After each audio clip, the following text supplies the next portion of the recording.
The Pinnacle Airways Sapphire Lounge at Los Angeles International Airport occupied the entire top floor of Terminal 6. This glass-walled sanctuary transformed the noise of 80,000 passengers a day into a pleasant hum.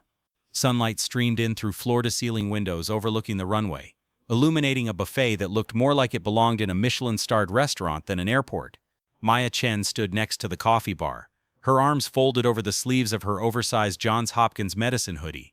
At 21, she had perfected the art of looking simultaneously exhausted and intensely focused, a hallmark of third-year medical students. Her long black hair was pulled into a messy bun, and her worn Vans sneakers squeaked slightly on the polished marble floor.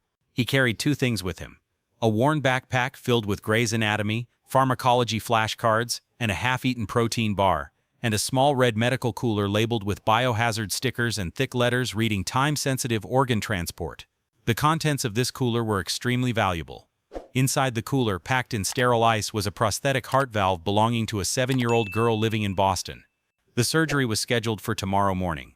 Maya's father, Dr. Richard Chen, one of the country's leading pediatric heart surgeons, would perform the surgery. Maya was delivering the valve by hand because commercial medical couriers had lost 2 shipments last month, and her father refused to risk a third. This was a big deal for Maya's dad. "Fly it yourself," he had said on the phone 3 days earlier. "You're coming home for winter break anyway. Think of it as carry-on luggage. Keep it cool. Don't let it out of your sight," he had said. Maya would fly with it, obeying her father's instructions. But she had no idea how much she would experience shortly. Maya accepted without hesitation. She owed her education, work ethic, and determination to save lives to her father.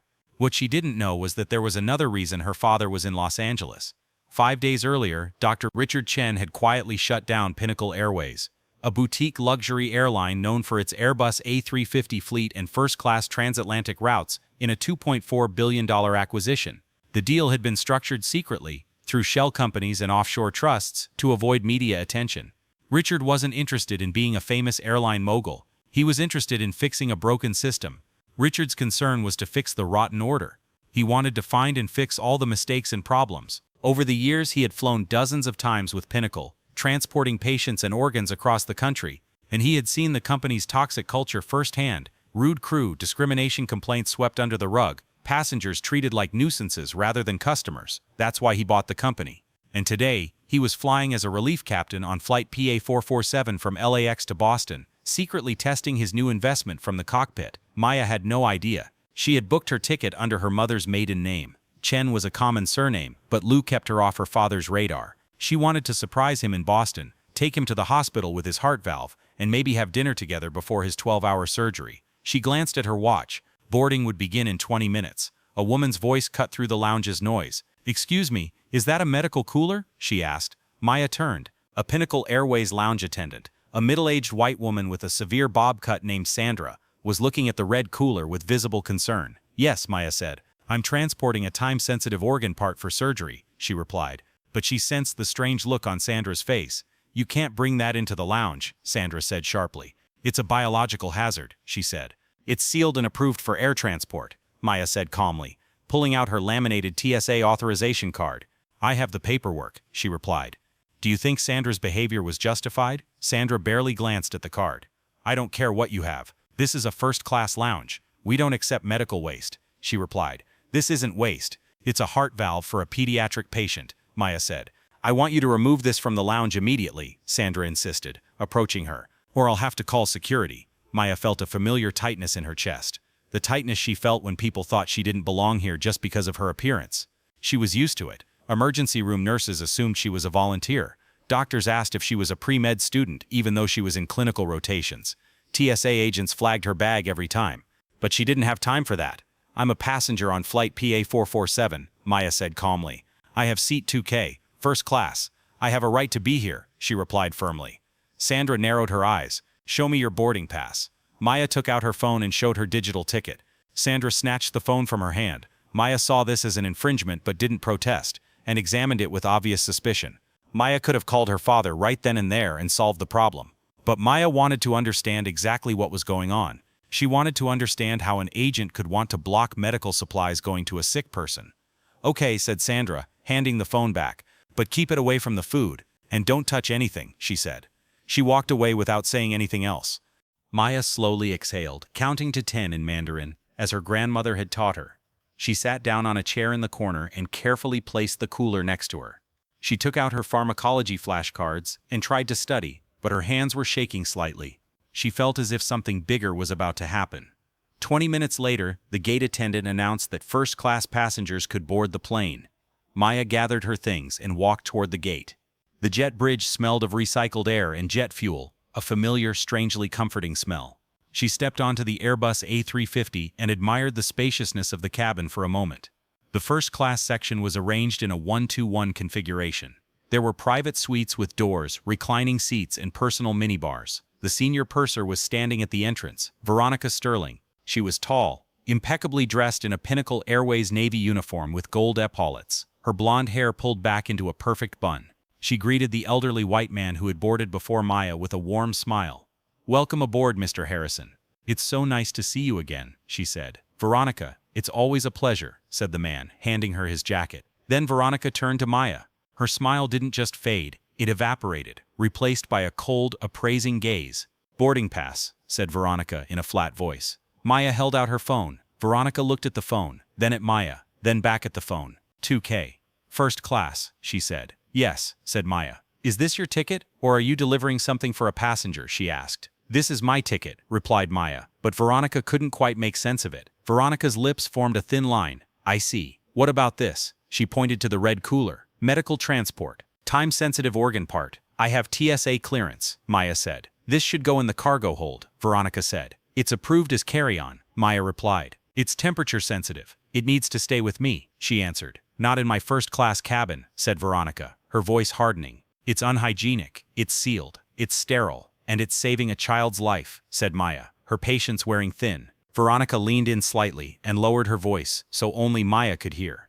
"Listen, sweetheart. I don't know who gave you this ticket. Maybe a generous boyfriend, maybe you're flying on your frequent flyer miles, but first class has standards. That cooler looks like something from a food truck. Either it goes downstairs or you go back to economy class," she stated her demand clearly. Her real goal was to humiliate Maya. Maya's jaw tightened. She could feel the other passengers' eyes on her. Mr. Harrison in 1A, the woman with pearls in 3D, all watching to see if the hooded girl would comply. "I paid for this seat," Maya said quietly, "and I'm keeping the cooler with me.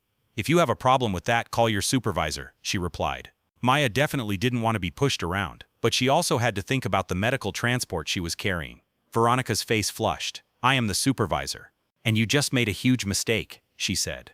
She turned sharply and walked toward the galley, pulling out her phone. Maya stood in the corridor, her heart pounding. She wanted to turn around, get off the plane, and board another one, but she had to get to Boston. The little girl was counting on it. She had made a promise to her father. She walked to seat 2K. These were the seats by the window on the right side of the cabin. She carefully placed the cooler in the storage compartment below the TV screen and made sure it was secure.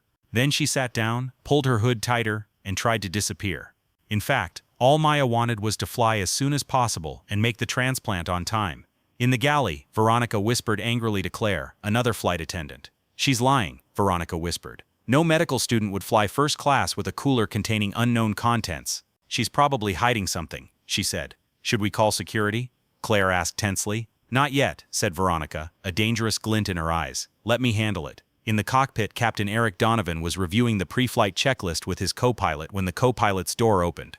Dr. Richard Chen entered, wearing the co-pilot's white shirt and black pants. Despite being 54 years old, he still looked like he could run a marathon. Fit, alert, with wire-rimmed glasses and salt and pepper hair. "Captain Chen," said Donovan, standing up to shake his hand. "I wasn't expecting a guest today. Keeping my certification current," said Richard with a slight smile. "I hope you don't mind me observing." "Not at all. Welcome aboard," said the captain. Richard sat down in the jump seat and fastened his seatbelt. Behind him, about 10 meters back, he didn't know that his daughter was about to become the target of the poisonous actions she had purchased to eliminate the airline. The cabin door closed with a heavy thud, and the countdown to disaster began. The Airbus A350 pulled back from the gate with the flawless precision of German engineering. The twin Rolls-Royce Trent XWB engines started up, their 84,000 pounds of thrust barely audible in the pressurized cabin. Maya felt the familiar jolt as the massive aircraft began to taxi. She tried to focus on the flashcards. Beta blockers, mechanism of action, competitive antagonism of beta-adrenergic receptors, but her mind kept drifting to the cooler beneath the television screen. She glanced at her watch. The valve had been packed in ice 4 hours ago. The insulation was rated for 12 hours, but every minute counted. Temperature fluctuations could compromise tissue integrity. "Ladies and gentlemen, this is your captain speaking," he said. Maya looked up. She recognized that voice immediately. Calm, authoritative, with a slight Boston accent that her father had never lost despite decades in California. "My father," she thought for a moment. Her heart raced. He was supposed to be in surgery today. What was he doing flying to Boston, she asked herself. "We have been cleared for takeoff," Richard Chen's voice continued over the speaker. "Today's flight time will be approximately 5 hours and 20 minutes. We expect calm weather conditions for most of the route, but there may be some light turbulence over the Rocky Mountains. Flight attendants, please prepare the cabin for takeoff," he concluded his announcement. Maya felt a surge of confidence. She no longer needed to be afraid or hesitant. If there was any problem, her father could intervene immediately. But there was still a slight feeling inside her. She couldn't quite put her finger on it. Maya smiled involuntarily. She would surprise her father at baggage claim. Maybe they could have breakfast together tomorrow before her surgery. She didn't notice Veronica Sterling approaching until the woman was standing right in front of her seat. "Mom," said Veronica, a false politeness in her voice, "I need to check your carry-on bag." She couldn't quite trust Maya, or rather, she didn't want to trust her. Maya looked up. "I already went through TSA screening," she replied. "This is a secondary security check," said Veronica. "Randomly selected passengers. FAA regulation." It wasn't. Maya knew it wasn't. But she also knew arguing would only make things worse. She didn't want the situation to escalate. If she wanted to, she could have resolved the issue with her father, but she also had a transplant to get to. "Okay," Maya said. "My backpack is in the overhead compartment," she said. "And the cooler," Veronica added, pointing. "The cooler stays with me," Maya said. "I need to see inside," Veronica snapped. Maya's stomach knotted. "You can't open it. It's a sterile medical container. Breaking the seal compromises the contents," she said. But Veronica wasn't listening. "Then you'll have to check it as cargo," said Veronica. "It's temperature sensitive," Maya repeated, her voice rising slightly. "It needs to stay between 2 and 4 degrees Celsius. Cargo holds aren't climate controlled," she replied. Veronica smiled, a cold, thin expression that didn't reach her eyes. "Then I suggest you present documentation proving you're authorized to transport medical supplies. Otherwise, I'll seize it as a potential biological hazard," she said. She was insisting on opening the package Maya was carrying. Maya pulled her laminated TSA card from her pocket and held it up. "Here, authorization. Now leave me alone," she said. Veronica snatched the card, examined it theatrically for 5 seconds, then returned it. "This doesn't specify what's inside the cooler," she muttered again. "Because this is protected health information," Maya said, clenching her teeth. "HORPA regulations. I can't disclose patient information," she replied.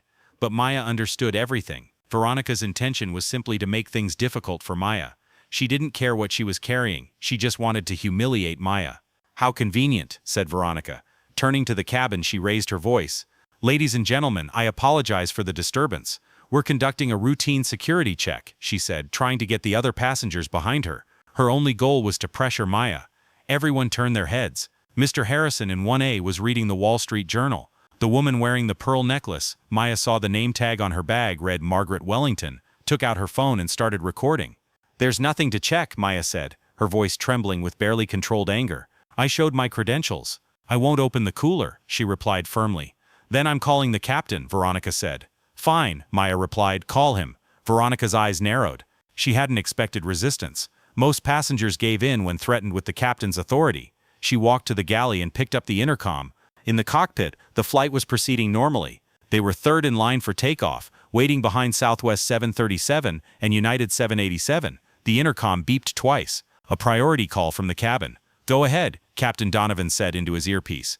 "Captain, this is Veronica. We have an issue in first class. The passenger in 2K is refusing to comply with security screening. He's carrying a suspicious cooler and won't let us inspect it," she said.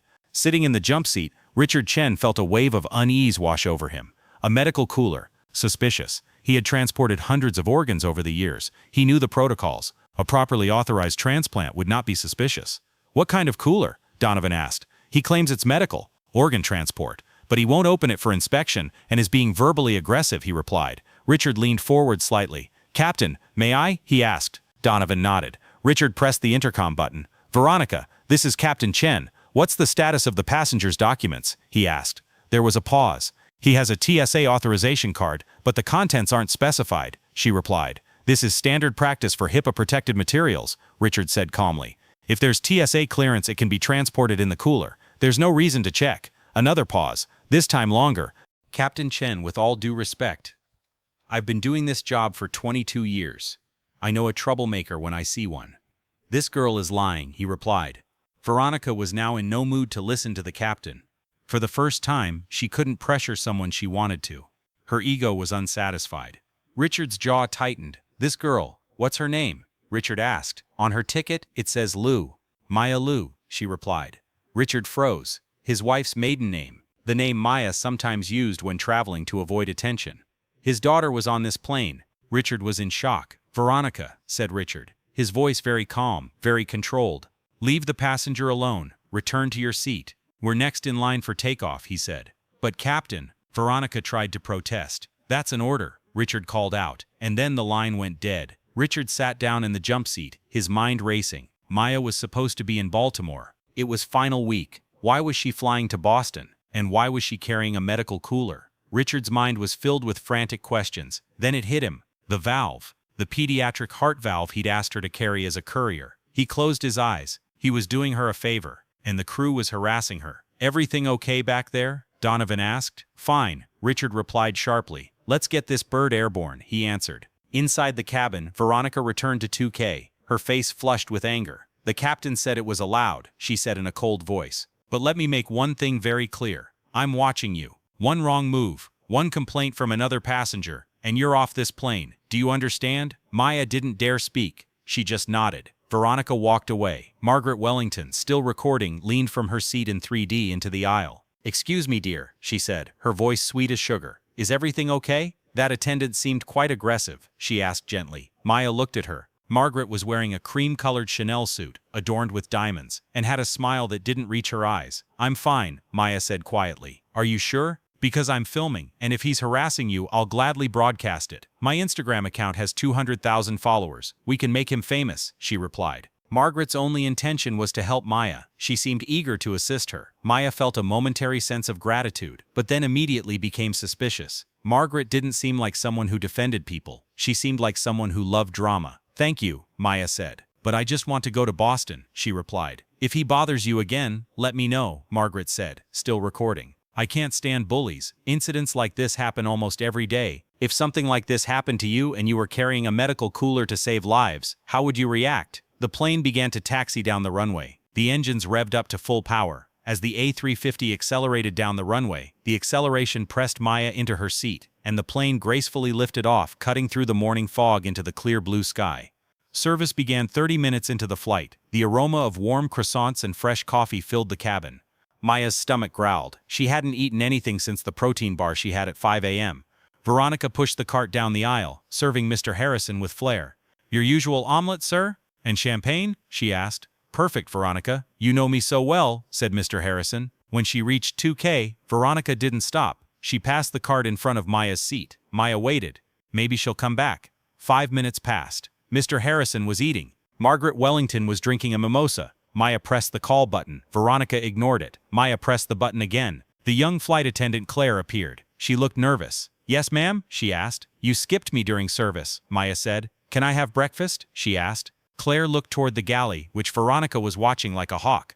I'm sorry, ma'am, we're out of vegetarian options, she replied. I didn't want a vegetarian meal, Maya said. I'll take whatever is available. It's all been allocated, Claire stammered. All meals were pre-allocated for the passengers, she said. Maya looked at the half-empty cabin. There were 12 first-class seats, only 7 passengers. Are you telling me there's no food for first-class passengers? She asked. I'm sorry, Claire whispered, leaving a bottle of water. Please don't make a scene, she said, and hurried away. Maya sat down, shocked. She looked at the water bottle. It was lukewarm, not even chilled.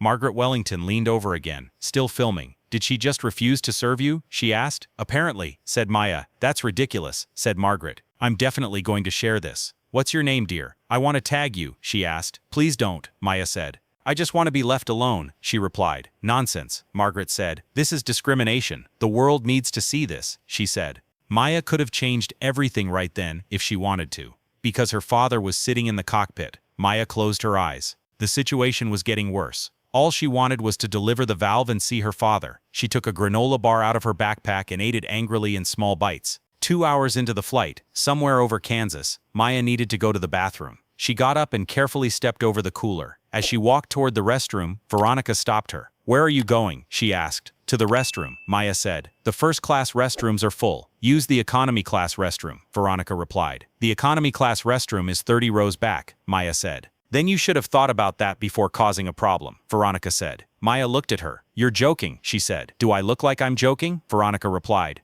Maya pushed her aside and walked toward the first-class restroom. It was empty. Veronica had lied. She locked herself in and leaned against the door, panting. Her hands were shaking. She wanted to scream. She wanted to cry, but she was a Chen, and Chens didn't give up. She washed her face, dried her hands, and opened the door. Veronica was waiting. "I told you the bathroom was occupied," said Veronica. "It wasn't." "Are you calling me a liar?" asked Veronica. "Yes," said Maya. Veronica's face flushed. "Enough. I'm sick of your attitude," she said. She grabbed Maya's arm, not gently or professionally, but with the grip of someone intent on hurting. "Let me go," Maya said. "Go back to your seat and sit quietly for the rest of the flight," Veronica hissed. "Let go," Maya said.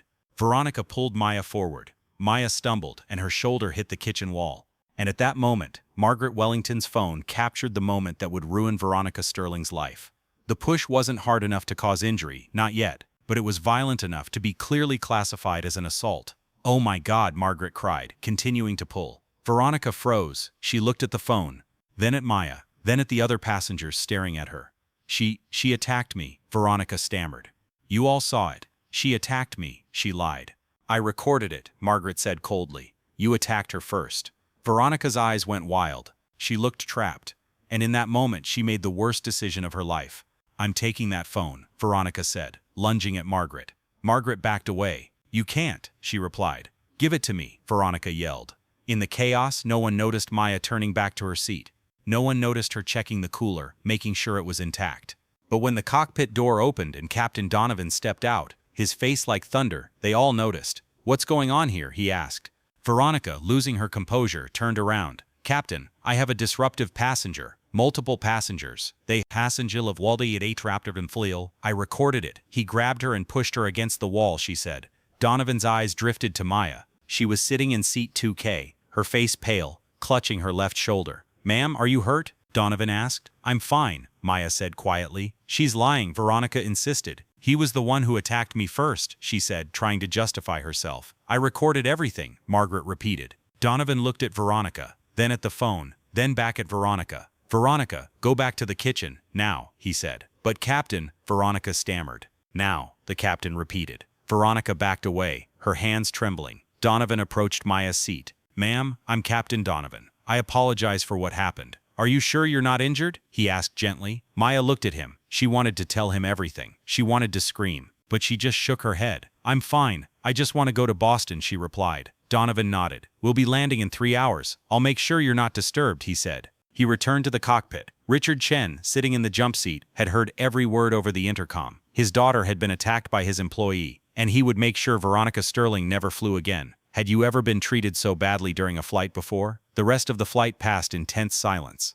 Maya sat in seat 2K, her shoulder throbbing where it had hit the galley wall. She had checked in the bathroom mirror. There was no visible bruise yet, but when she turned her arm, the joint felt unstable. As a medical student, she knew the symptoms, probably a first-degree AC joint separation, maybe worse. Despite everything that had happened, Maya tried to remain calm, because she still had the transplant to get through. She couldn't let anything happen to it. She didn't care. The cooler was secure. The valve was safe. That was all that mattered. Veronica had retreated to the back galley, completely avoiding the first-class cabin. Claire served with trembling hands for the rest of the flight, silently apologizing with her eyes every time she passed in front of Maya's seat. Margaret Wellington had stopped filming, but Maya noticed her typing something angrily on her phone and occasionally looking up with a satisfied smile. Whatever she was writing had already been posted. In the cockpit, the flight proceeded normally.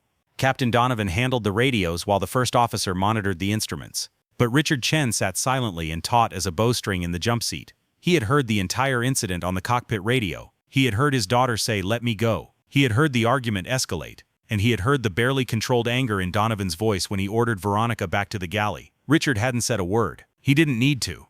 Donovan could feel the cold anger radiating from the co-pilot's seat. Captain Chen, Donovan said carefully, his eyes never leaving the instruments. I apologize for the disturbance. Veronica has been with us for 22 years, but this behavior is unacceptable. I will file an official incident report. Fine, Richard said quietly. His voice was calm, but it carried a quiet threat that unsettled experienced pilots. Make sure you include every detail. Of course, sir. Richard glanced at his watch. They had 2 hours to Boston. He had made 3 calls via the cockpit satellite phone, one to the security chief, one to the legal team, and one to Gerald Hastings, CEO of Pinnacle Airways. Hastings was unaware he was about to be fired. We'll be landing in 10 minutes, said the first pilot. Roger that, said Donovan. He pressed the PA button. Ladies and gentlemen, we are now descending into Boston. Flight attendants, please prepare the cabin for landing. Maya looked out the window. The Atlantic coastline stretched out gray and cold beneath the December clouds. Soon she would be on the ground. She would hand over the valve, hug her father, and forget this nightmare. Little did she know the nightmare was just beginning.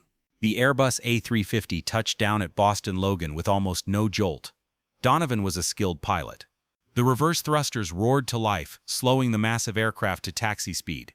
As the plane turned toward the gate, Maya saw something unusual out the window.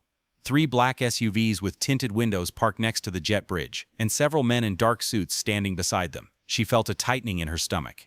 This wasn't normal. The plane stopped. The seatbelt sign went off. Passengers began to stand up and reach for the overhead luggage racks. Ladies and gentlemen, Donovan's voice came over the loudspeaker. Please remain in your seats.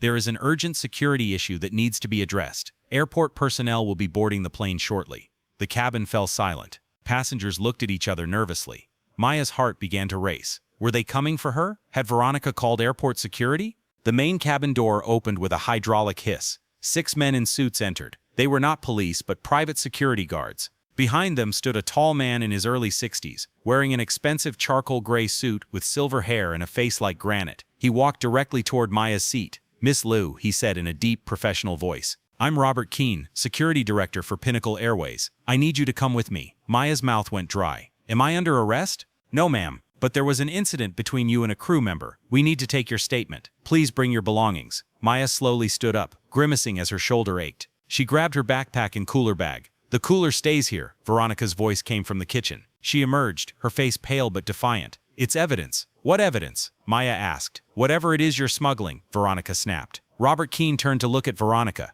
The expression on his face didn't change, but something in his eyes forced her to take a step back. Miss Sterling, Keane said quietly, you need to come with us. Now. I need to oversee the disembarkation, Veronica protested. Claire will handle it, Keane said. Go. Veronica looked around for support. Captain Donovan had emerged from the cockpit, but he wasn't making eye contact. This is ridiculous, Veronica muttered, but she followed. Maya was the first to be escorted off the plane by 2 security guards. The jet bridge was empty. All the other passengers had been held back. As she walked, she looked back and saw Veronica being led out separately, her face flushed with anger. At the end of the jet bridge, Maya expected to be taken to an interrogation room. Instead, she was led into a private lounge, luxurious leather seats, floor-to-ceiling windows overlooking the runway, a coffee bar that looked like it belonged in a 5-star hotel. Please wait here, Miss Liu, Keane said. Someone will be with you shortly. He closed the door and left the room. Maya carefully placed the cooler on the floor and checked the temperature gauge. Still 3 degrees Celsius. Perfect. Her hands trembling, she sat down. What was going on? Who were these men? Why was she in a luxurious lounge instead of the security office? The door opened. Dr. Richard Chen entered. Maya's brain short-circuited. Dad? Richard crossed the room in 3 strides and pulled his daughter into a fierce hug, gentle enough not to hurt her shoulder, tight enough to make her feel safe. Are you okay? He asked, stepping back to look at her face. Your shoulder, let me see. I'm fine, Maya said, but tears were already streaming down her face. What are you doing here? You were flying the plane. How? I was in the cockpit, Richard said. In the jump seat. I heard everything. Maya's mind went blank. You were on the plane too. The plane is mine, Maya, Richard said quietly. The airline is mine. I bought Pinnacle 5 days ago. I was testing the service. But instead, I had to listen to my daughter being attacked by my employee. Maya looked at him. Pinnacle is yours? 79%, Richard confirmed. The surgeon gently rotated her shoulder to assess the damage with his hands. AC joint separation, 2nd degree, maybe 3rd. We'll take you to Mass General and get an X-ray. Dad, I'm fine, Maya protested. The valve is here. I need to take it to the hospital. The valve is already on its way, Richard said. I told Keane to send a courier 10 minutes ago. It will be at the children's hospital in 20 minutes, and ready for tomorrow's surgery, but I promised to deliver it myself. You delivered it, Richard said firmly. You were harassed, discriminated against, and physically assaulted, but you still got it to Boston safely. You did your job, Maya. Now let me do mine. He sat her down in a chair. You need to tell me exactly what happened. From the moment you boarded the plane. Maya recounted everything. The lounge attendant, Veronica's initial hostility, the denial of service, the confrontation in the bathroom, being pushed against the kitchen wall. Richard listened silently, his face an unreadable mask. When Maya finished, he took out his phone and played a video. It was Margaret Wellington's recording. The images clearly showed the moment Veronica grabbed Maya's arm, pulled her forward, and pushed her against the wall. Veronica's words could be heard on the audio recording. Go back to your seat and sit quietly. Ms. Wellington posted this 20 minutes ago, Richard said. It's already been viewed 2 million times. The headline reads, Flight attendant on Pinnacle Airways attacks young Asian woman. Racism and violence at 35,000 feet. Maya's stomach nodded. It's gone viral? Extremely, said Richard. And Ms. Wellington has 200,000 followers. It's being picked up by news channels, aviation blogs, Twitter, and TikTok. He paused. Pinnacle's PR team is in meltdown right now. Dad, I didn't want this, Maya said. I just wanted to deliver the valve and go home. I know, Richard said, but this isn't about what you wanted. And what happened was that a senior crew member profiled you, harassed you, starved you, and attacked you because he thought you didn't belong in first class. He stood up. Wait here. I'll be back in 10 minutes. Where are you going? To talk to Miss Sterling. In a windowless conference room 3 doors down, Veronica Sterling sat alone at a metal table.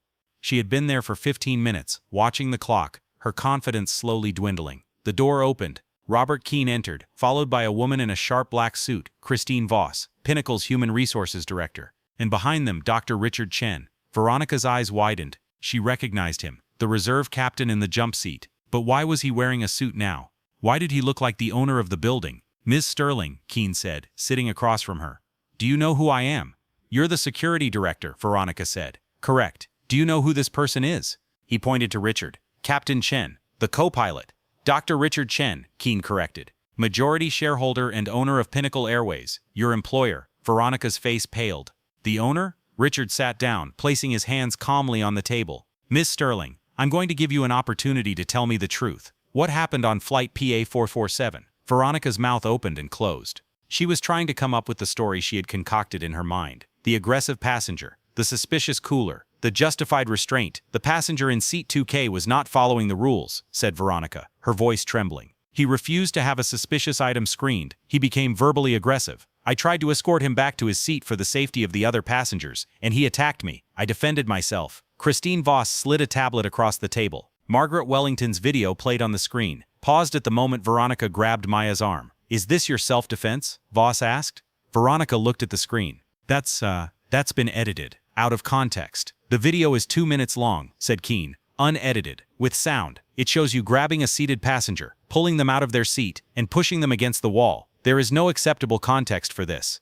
He was carrying contraband, Veronica insisted desperately. Coolant? It was a prosthetic heart valve for pediatric surgery, Richard said coldly. TSA-approved medical transport. The documents were shown to you. You chose to ignore them. I didn't know. You didn't know because you didn't care. Richard cut her off. You saw a young Asian woman in ordinary clothes and decided she didn't belong here. You profiled her. You harassed her. You refused to serve her. And when she stood up for her rights, you attacked her. That's not true. There are video recordings, Miss Sterling, Voss said. 2 million people watched. The FAA has even launched an investigation. The Massachusetts Attorney General's office has requested the footage for a potential criminal case. Veronica's hands began to shake. I've worked for this airline for 22 years. And in those 22 years, Richard leaned forward. How many passengers have you treated this way? How many people have you profiled? How many complaints were swept under the rug because you were senior? He pulled a file from his bag and opened it. I pulled your personnel file. 17 complaints in 5 years. Rude to economy class passengers. Refused to serve a family with a baby. Made racist comments to a black passenger. Each dismissed as personality conflict.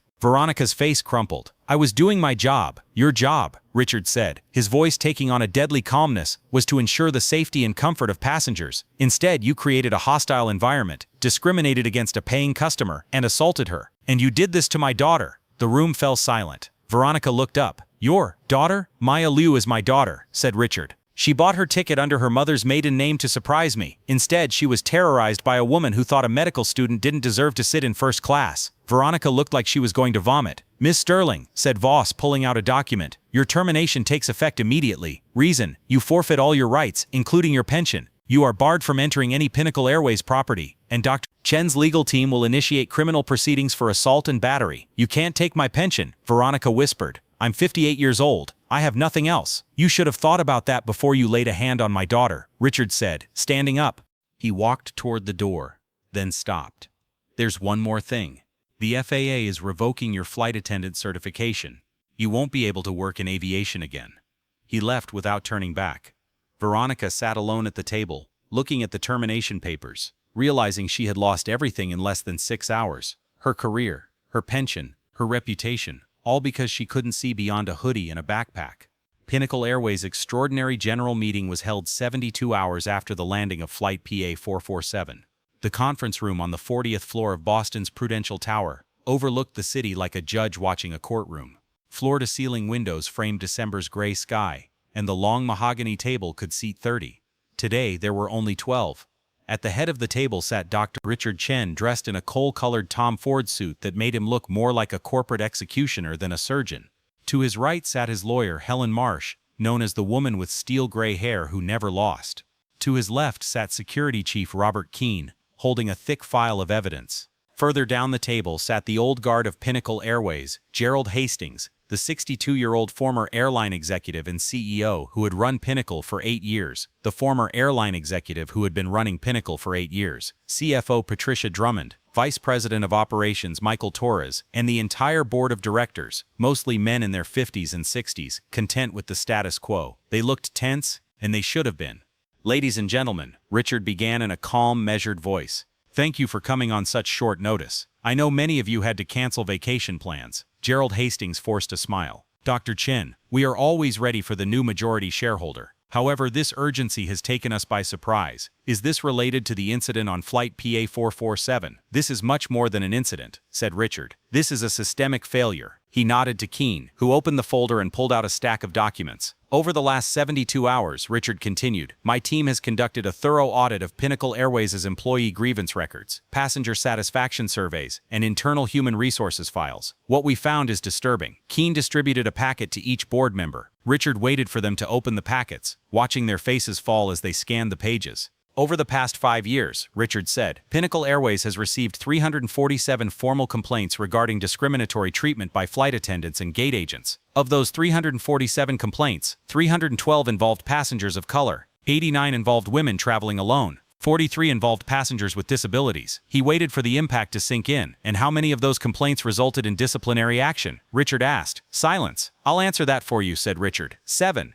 7 employees received written warnings. None were fired. None were forced to take bias training. The remaining complaints were dismissed as misunderstandings or personality clashes. CFO Patricia Drummond cleared her throat. Dr. Chen, with all due respect, complaint numbers don't always tell the whole story. Many passengers complain when they don't get an upgrade, or when we enforce safety rules. Miss Drummond, Richard cut her off sharply. Have you read page 12 of your package? She opened that page. Her face went pale. This is a complaint from September, Richard said. A black brain surgeon flying first class to a medical conference was told by a gate agent that his ticket must be incorrect and had to show his medical license to prove he was entitled to the seat. The complaint was denied because the gate agent said he was just doing his job. He turned to the next page. June. A Latin software engineer was asked 3 times if he was in the right cabin. When he complained, he was told he was overly sensitive. He continued. April. An Indian family was told there was no room in first class, even though their seats had been confirmed. They were moved to economy class and given a $200 voucher as compensation. He closed the folder. This isn't a matter of misunderstanding. This is about a culture that assumes certain people don't belong in first-class cabins, and that culture will end. Today, Gerald Hastings shifted uncomfortably. Dr. Chen, I understand your concern, but Pinnacle has always prided itself on its excellent service. We've won awards for on-time performance and in-flight amenities, Richard said, not for treating passengers with respect, and that ends now. He stood up and walked to the window. 3 days ago, my 21-year-old medical student daughter was profiled, harassed, starved, and physically assaulted on your flight, not because she broke the rules, not because she caused a disturbance. A flight attendant looked at her and decided she didn't belong here. He turned back to the room and continued. That flight attendant was Veronica Sterling, senior purser, 22 years of service, 17 complaints on her record, and none of you ever once considered removing her from passenger-facing duties. We didn't know the extent of it. Torres began. You didn't want to know, Richard said, because addressing this problem would have required accountability. It would have required admitting this was your company's problem. Instead, you buried the complaints, protected the bullies, and hoped no one would notice. Attorney Helen Marsh spoke up. Dr. Chen is being generous by calling this a meeting. Legally, as the majority shareholder, he could make these changes unilaterally. But he wanted to give you an opportunity to understand why Pinnacle Airways is undergoing a complete overhaul. What kind of overhaul? Hastings asked tensely. Richard sat back down. The following changes will take effect immediately. First, mandatory bias training for all employees, not a 2-hour seminar. A comprehensive program developed by civil rights experts, conducted quarterly, and including an exam. Employees who fail the exam will be terminated. Murmurs were heard around the table. Richard ignored them. Second, an independent passenger rights advocacy office will be established. Any complaints related to discrimination will bypass management and go directly to this office. The office will report directly to me. Third, we will implement a zero-tolerance policy.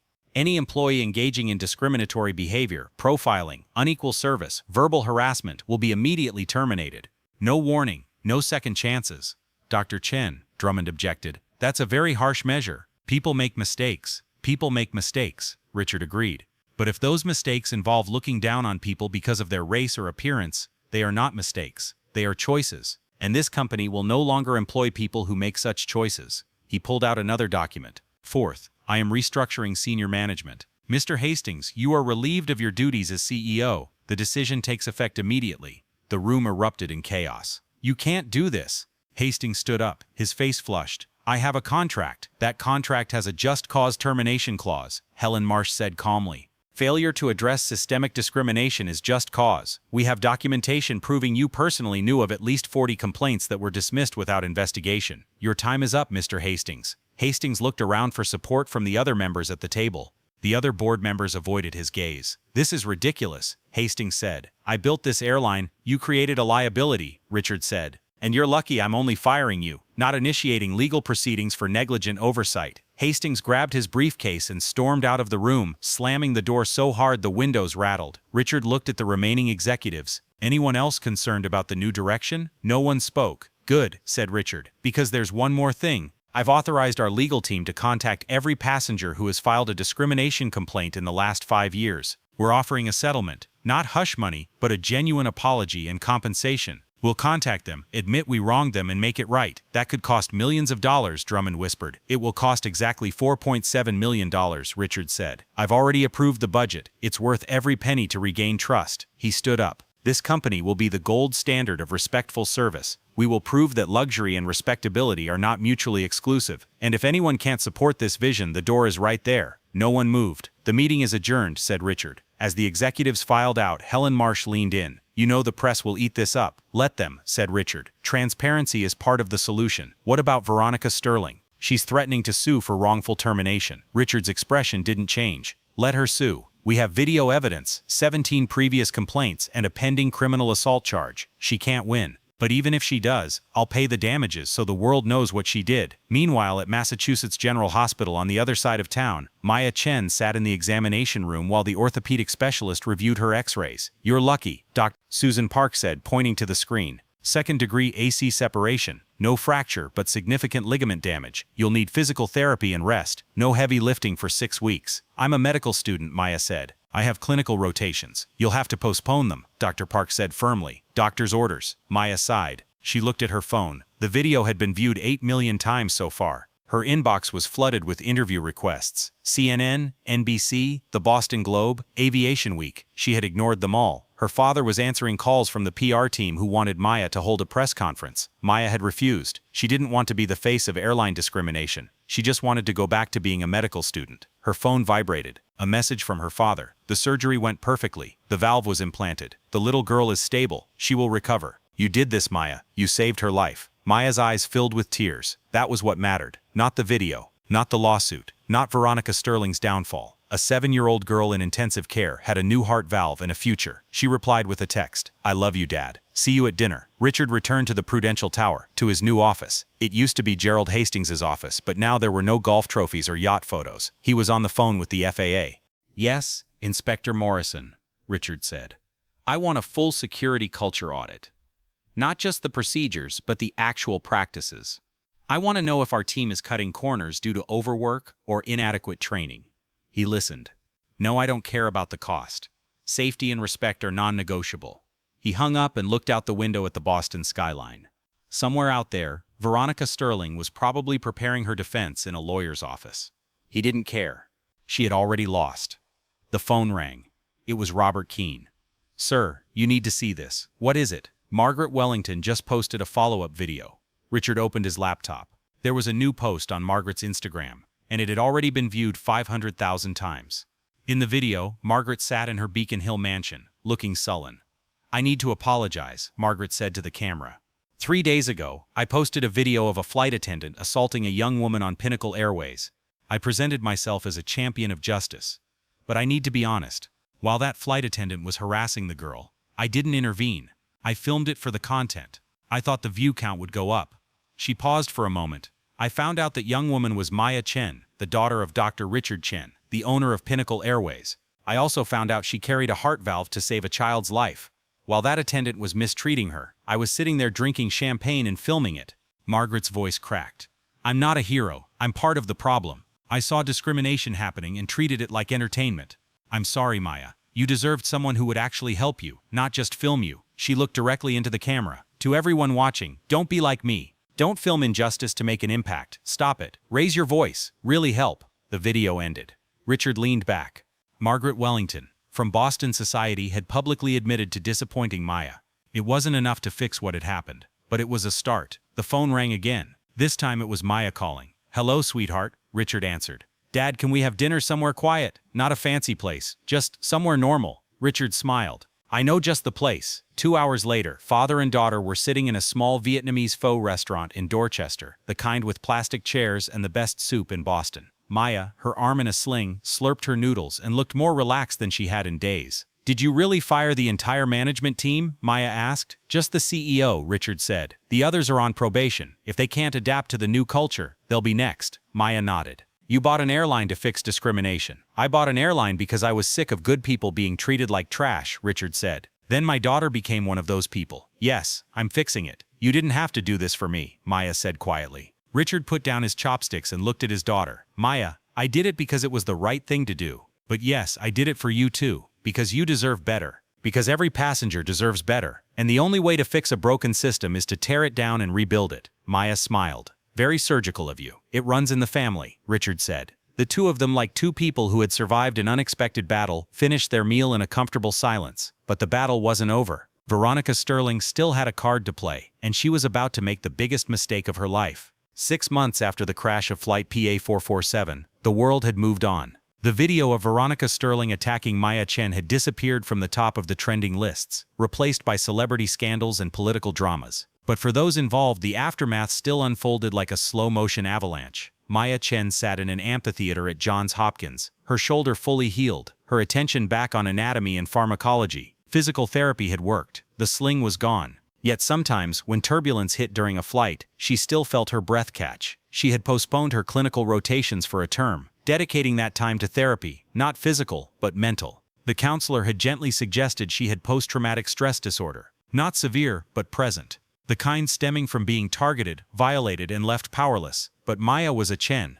and Chens didn't give up. She had returned to school with a new focus: patient advocacy. She was writing her thesis on implicit bias in healthcare, drawing parallels between what had happened to her on that plane and what happened to patients of color in emergency rooms every day. Her phone vibrated. A message from her father. "The decision is out. Thought you'd want to know." Maya's heart raced. She left the conference room and called her father. "What happened?" she asked. "Veronica Sterling lost," Richard said. "The judge dismissed the wrongful termination case. He ruled that we were justified, that the evidence was overwhelming, and that her behavior constituted gross misconduct. She was ordered to pay our $47,000 in legal fees." Maya leaned against the wall. "How will she pay that? She's bankrupt." "Not technically," Richard said. "She sold her apartment. She's living in a studio apartment in Revere, working at a call center. Wage garnishment will take about 15% of her salary for the next 10 years. Maya felt a complex emotion in her chest. Not satisfaction, not pity, just wait. Dad, I know he hurt me. I know what he did was wrong, but ruining his life. I didn't ruin his life, Maya, Richard said gently. He ruined it himself. I just refused to shield him from the consequences. Maya fell silent. There were 17 complaints in the file, Richard continued. 17 passengers returned home feeling harassed, discriminated against, humiliated. And the company did nothing. When he finally went too far, when he finally attacked someone, the weight of all those ignored complaints suddenly came crashing down on him. He paused for a moment. He's not the victim here, sweetheart. You are, and all the people he hurt before you. I know, Maya whispered. I don't want to be someone who ruins lives. You're not, Richard said. You're someone who holds up a mirror to a broken system. What the system does with that reflection is not your fault. They talked for a few more minutes before Maya returned to class. But the conversation stayed with her. Meanwhile, in a cramped studio apartment in Revere, Massachusetts, Veronica Sterling sat at a folding table, staring at her laptop screen showing her bank account balance, $347. The rent was due in 5 days. She had just enough money to pay the rent, but that would leave her $80 for food, transportation, and everything else.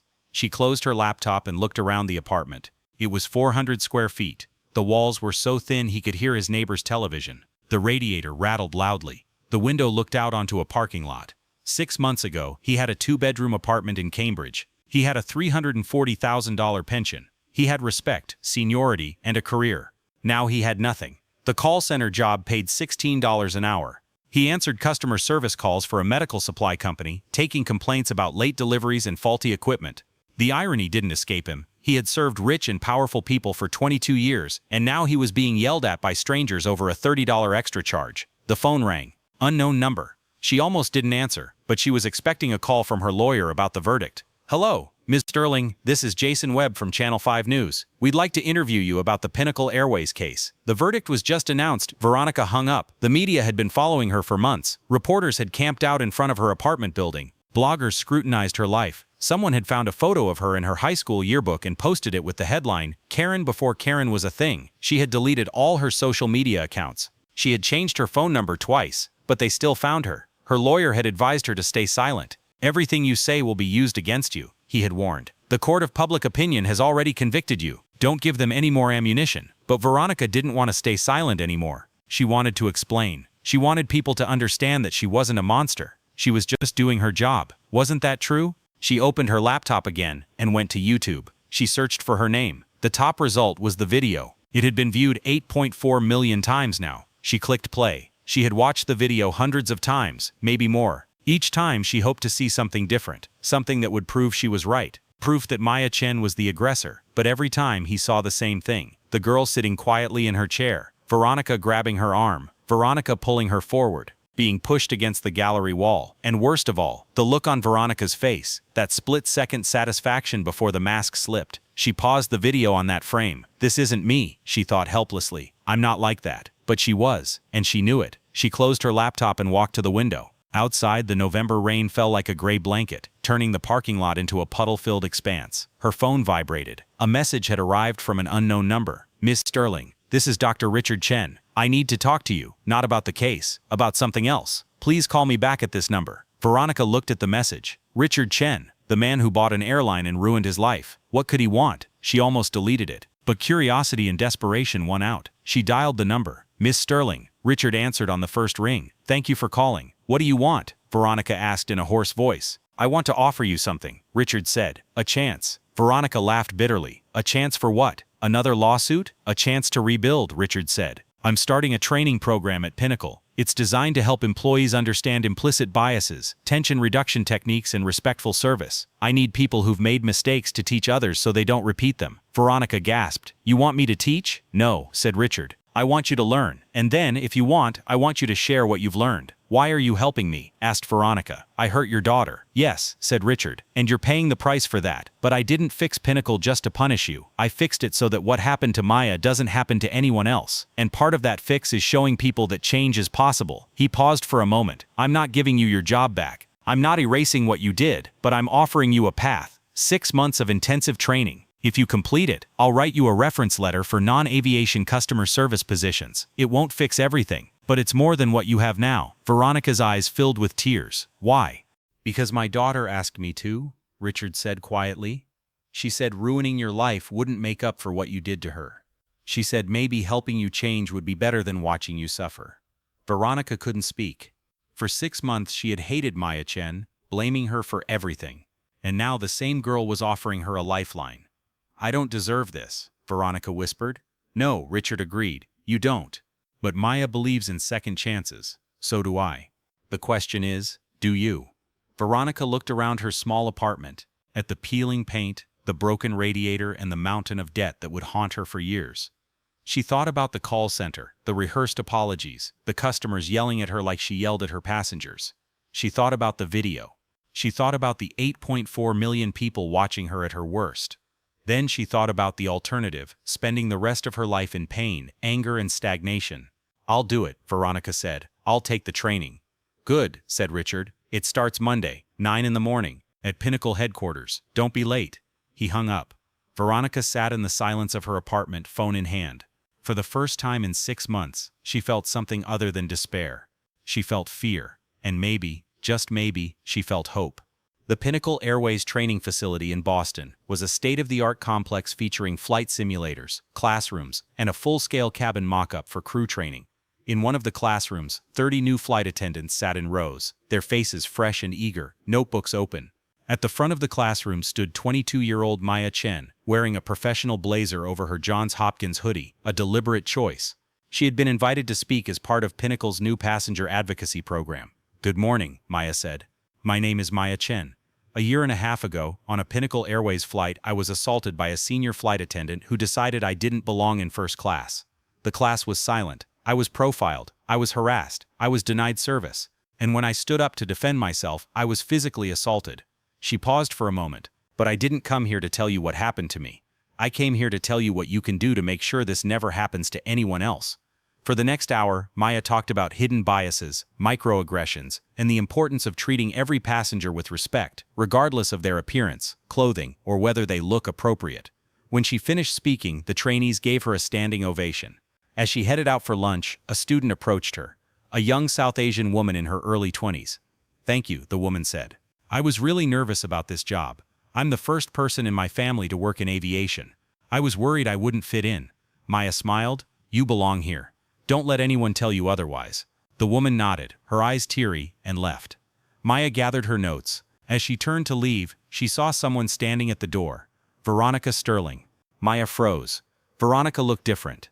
Older, quieter, somehow smaller. She was dressed simply, a cardigan and pants. No uniform, no authority. "Maya," Veronica said softly. "I didn't know you were giving a talk today. I can leave." "No," Maya said. "Stay." Veronica entered the room. They stood 5 steps apart, an ocean of time between them. "I completed the program," Veronica said. 6 months. Every day. I learned about prejudice, privilege, harm." She swallowed. "I learned about what I did to you." Maya didn't respond. "I don't want forgiveness," Veronica continued, her voice trembling. "I don't deserve it. But I wanted you to know that I understand now. I understand what I took from you. Your safety, your peace, your trust." She bowed her head. "And I'm sorry. I know it won't fix anything. But I'm sorry." Maya took a slow breath.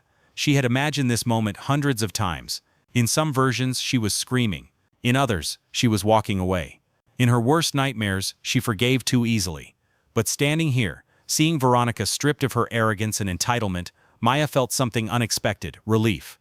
"I don't forgive you," Maya said quietly. "Not yet. Maybe I never will. What you did to me changed me. I still have nightmares. I still get sick when I get on a plane." Veronica's face crumpled. "But," Maya continued, "I see you're trying, and that matters. Not for me, but for every passenger you won't hurt, because you've learned to be better in the future." Veronica wiped her eyes. "Thank you," she whispered. Maya nodded. "Don't thank me. Just be better." She walked past Veronica and out of the classroom into the bright November sun. Her father was leaning against his car in the parking lot. "How did it go?" Richard asked. "Good," Maya said. "Really good." They returned to the hospital where Richard would be making his afternoon rounds. Maya had a few hours before her flight back to Baltimore. Passing through the cardiac surgery ward, they walked past the room of a 7-year-old girl. Lily Martinez was the patient who had received the heart valve Maya had delivered. Lily sat up in bed, drawing pictures with crayons, laughing at the cartoon on TV. She was alive. She was healthy, because Maya had gone through hell to bring that valve here. Richard looked at Maya's expression and said quietly, "That's why we do this. That's why we fight broken systems. Because on the other side of every policy change, every accountability measure, every uncomfortable conversation, there is a Lily, someone who survives because we don't look away." Maya nodded. They left the hospital and went to the airport. This time, Maya would fly with Pinnacle. She checked in with a smile. The gate agent, a young black man named Marcus, scanned her ticket. "First class to Baltimore, Ms. Chen. Welcome aboard. Can I help you with your baggage?" "No thank you," said Maya. "I can manage." She boarded the plane. The flight attendant at the door greeted her with a warm smile. "Good afternoon, Ms. Chen. Your seat is 2K. Let me know if you need anything." "Thank you," Maya said. She walked to her seat, stowed her backpack in the overhead bin, and sat down. The cabin smelled of leather and fresh coffee. Sunlight streamed through the windows. She took out her phone and texted her father. "Boarding the plane. See you at Christmas. Love you." The reply came instantly. "I'm always proud of you. Have a good flight." The engine started. The plane taxied backward. And as it rose into the Boston sky, Maya watched the city shrink below her. The city that had been broken, rebuilt, and made stronger. She was no longer the girl who had boarded flight PA447 18 months ago. She was better. And so was the world she had forced to change. 2 years later, Dr. Maya Chen stood in her white coat at Johns Hopkins Hospital, reviewing a patient's file. She was 24, in her final year of medical school, and had applied for a residency in emergency medicine. Her phone rang. An email had arrived from Pinnacle Airways. "Dear Dr. Chen, we are honored to invite you to join the Pinnacle Airways Advisory Board as Director of Passenger Rights and Equality. Your voice has shaped our transformation. We hope you will continue to guide us." Maya smiled. She forwarded the email to her father with one word. "What do you think?" Her father's reply, "Accept. The system needs voices like yours, not just in medicine, everywhere." Maya looked at the email again. She thought of Veronica, now working as a customer service trainer, teaching others to let go of the biases she had carried for decades. She thought of Margaret Wellington, who had turned her platform into a real advocacy space, made donations to racial justice organizations, and used her privilege for good. She thought of the 17 passengers whose complaints had been ignored, all of whom had received personal apologies and compensation from Pinnacle. And now he thought of Lily Martinez, who was 9 years old, excelling in athletics with a perfect heart at her elementary school. Maya wrote her response, "I accept. Let's build something better." She pressed send. Because that's what the Chens did. They didn't just survive in broken systems, they rebuilt them.